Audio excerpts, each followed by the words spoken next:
आज Doubtnut app download करें। Doubtnut पर अपने सभी गणित, रसायन विज्ञान, भौतिक विज्ञान और जीव विज्ञान के डाउट्स का करो सफाया। बस प्रश्न की फोटो खींचो, एक ही प्रश्न को क्रॉप करो और तुरंत वीडियो सोल्यूशन पाओ। अभी डाउनलोड करें। हमारे पास क्वेश्चन क्या दिया हुआ है कि एक वस्तु 6 मीटर पर सेकेंड तथा 1.5 मीटर पर सेकेंड स्क्वायर के त्वरण से चलना प्रारंभ करती है तथा वेग 15 मीटर पर सेकेंड प्राप्त किया जाता है। वस्तु द्वारा तय की गई दूरी की गणना करिए। ठीक है, तो ये हमारे पास क्वेश्चन था। चलिए इसको हम यहाँ पे हल करेंगे। तो यहाँ पे देखिए क्या है कि मान लिया हमने यहाँ पे क्या कोई ये वस्तु है। ठीक है, ये क्या कर रही है कि 6 मीटर पर सेकेंड के वेग से चलना प्रारंभ कर रही है। इसका मतलब इसका जो प्रारंभिक वेग है, ठीक है, इसको हम क्या कहते हैं, इसको हम कहते हैं प्रारंभिक वेग। इसको हम लोग दिखाते हैं स्मॉल यू से। तो यू का मान कितना है, 6 मीटर पर सेकेंड। ठीक, और इसका जो त्वरण है, ठीक है, वो कितना है, 1.5 मीटर पर सेकेंड स्क्वायर। ठीक है, यानी कि यहाँ पे क्या है कि एक त्वरण लग रहा है। इसका मतलब यहाँ पे कहीं ना कहीं इस वस्तु पे कोई ना कोई बल लग रहा होगा जो इसको ये त्वरण प्रदान कर रहा है। ठीक है, अच्छा, इसका मतलब ये होता है क्या कि 1.5 मीटर पर सेकेंड के वेग में इसमें प्रति सेकेंड बढ़ोतरी हो रही है। ठीक है, जैसे कि यहाँ पे किसी समय जो है क्या है, मतलब यहाँ पे जब ये गति करना है, यहाँ पे प्रारंभ कर रहा है, तब इसका वेग कितना है, 6 मीटर पर सेकेंड। ठीक, तो 1 सेकेंड बाद क्या होगा, इसका जो वेग है वो कितना हो जाएगा, 6 + 1.5 यानी कि 7.5 मीटर पर सेकेंड। ठीक, ऐसे ही यहाँ पे क्या हो रहा है कि जो त्वरण का मतलब क्या होता है, हम ये आपको बताना चाह रहे हैं कि जो त्वरण का मतलब है ये है कि हर एक सेकेंड जो है 1.5 मीटर पर सेकेंड के वेग में बढ़ोतरी होगी। ठीक है, तो और आगे हमसे इस क्वेश्चन में क्या कहा गया है कि वेग क्या प्राप्त कर रहा है, ये 15 मीटर पर सेकेंड। यानी यहाँ पे क्या हुआ, चलते चलते किसी समय इसने क्या किया है कि वेग जो है कितना प्राप्त कर लिया है, 15 मीटर पर सेकेंड। तो उस समय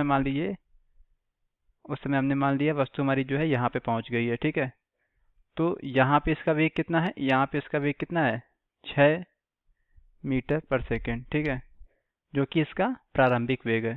ठीक, और यहाँ पे वेग कितना हो गया है, यहाँ पे वेग हो गया है कितना, 15 मीटर पर सेकेंड। ठीक, आगे जाएगी तो और इसका वेग बढ़ेगा, लेकिन हमको बस दूसरी कंडीशन ये है। ठीक है, तो यहाँ पे क्या मान लिया हमने, ये इसका अंतिम वेग मान लिया है। ठीक है, तो v कितना हो गया, v हो गया कितना, 15 मीटर पर सेकेंड। अंतिम वेग को हम यहाँ पे v से दिखाते हैं। ठीक, तो यहाँ से लेके यहाँ तक मतलब 6 मीटर पर सेकेंड से लेके 15 मीटर पर सेकेंड के वेग में यहाँ पे परिवर्तन हुआ है। तो इस दौरान जो है इस वस्तु ने कितनी दूरी तय की गई है, इस वस्तु के द्वारा हमको ये निकालना है। ठीक है, तो वो हमने मान लिया यहाँ पे स्मॉल s है। कितनी है, स्मॉल s।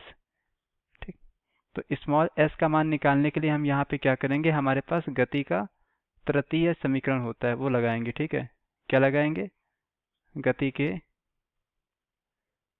के तृतीय समीकरण से क्या हो जाएगा, देखिए,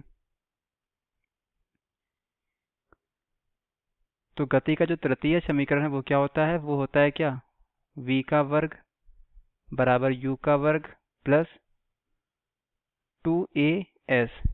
तो यहाँ पे v क्या है, v अंतिम वेग है, u क्या है, प्रारंभिक वेग है, और a क्या है, त्वरण है, और s क्या है, विस्थापन है। तो हमें यहाँ पे s का मान निकालना है। तो ये सारे मान हमको पता है। देखिए, हम जो समीकरण का चुनाव है, हम जानते हैं गति के 3 समीकरण होते हैं। ठीक है, पहला, दूसरा और तीसरा।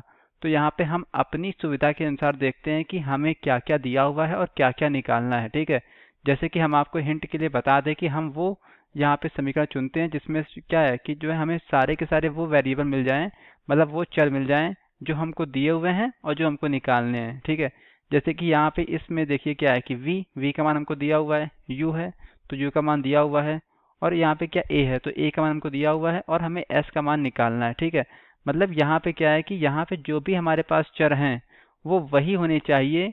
एक वो चर होना चाहिए जो हमको निकालना है। ठीक, और बाकी यहाँ पे सारे चर हमको दिए होने चाहिए, तो हम आसानी से यहाँ पे जो है वो चर निकाल सकते हैं। ठीक है, तो यहाँ पे जो इस तरीके से हम क्या करते हैं, समीकरण का चुनाव करते हैं। ठीक, तो यहाँ पे क्या हो जाएगा, v का मान कितना है, 15, तो 15 का वर्ग बराबर u का वर्ग कितना है, मतलब u का मान कितना है, u का मान 6, तो 6 का वर्ग हो जाएगा, प्लस 2 गुणे a का मान कितना है, 1.5 है, और s का मान कितना है, हमें निकालना है। ठीक है, तो यहाँ से इस तरीके से यहाँ क्या होगा, 6 का वर्ग हम यहाँ भेज देंगे, तो 15 का वर्ग क्या होता है, 15 का वर्ग होता है 225, ठीक है, क्या होता है 225, तो उसको हम यहाँ पे रखेंगे तो कितना आ जाएगा 225। ये जब इधर आएगा तो ये हो जाएगा कैसा, माइनस का हो जाएगा, ठीक है, और 6 का वर्ग कितना 36 यानी 36, बराबर यहाँ पे कितना हो जाएगा 2 गुणे 1.5 यानी कि 3 आ जाएगा ये, तो 3s, ठीक है। तो इस तरीके से यहाँ पे क्या हो जाएगा, देखिए इसको हम यहाँ पे घटाएंगे तो ये हमारा आ जाएगा 189, कितना आ जाएगा 189, और यहाँ पे ये 3 इधर आएगा तो बटे में आ जाएगा, तो इस तरीके से ये आ गया, और ये आ गया s का मान, ठीक है। तो इस तरीके से जो है स्मॉल s है इसका मान कितना आ जाएगा, इसको हम यहाँ पे हल करेंगे तो ये हमारा आ जाएगा कितना 63 मीटर, ठीक है। तो यानी यहाँ पे क्या आ गया, ये जो हमारे दिए हुए क्वेश्चन का आंसर हो गया, यानी यहाँ पे क्या है, तो हमारे क्वेश्चन में हमसे क्या पूछा गया था कि वेग जो है क्या, जब ये वस्तु गति करना प्रारंभ कर रही है तो उस समय इसका वेग कितना है 6 मीटर पर सेकेंड है, ठीक है, और किसी समय जो है इसका वेग कितना हो गया 15 मीटर पर सेकेंड हो गया है। तो 6 मीटर पर सेकेंड से 15 मीटर पर सेकेंड वेग प्राप्त करने तक ये वस्तु जो है कितनी दूरी जो है तय करेगी वो हमको निकालना था, तो उसको हमने यहाँ पे स्मॉल s मान लिया था, तो स्मॉल s का मान हमने इस तरीके से यहाँ पे निकाल दिया 63 मीटर।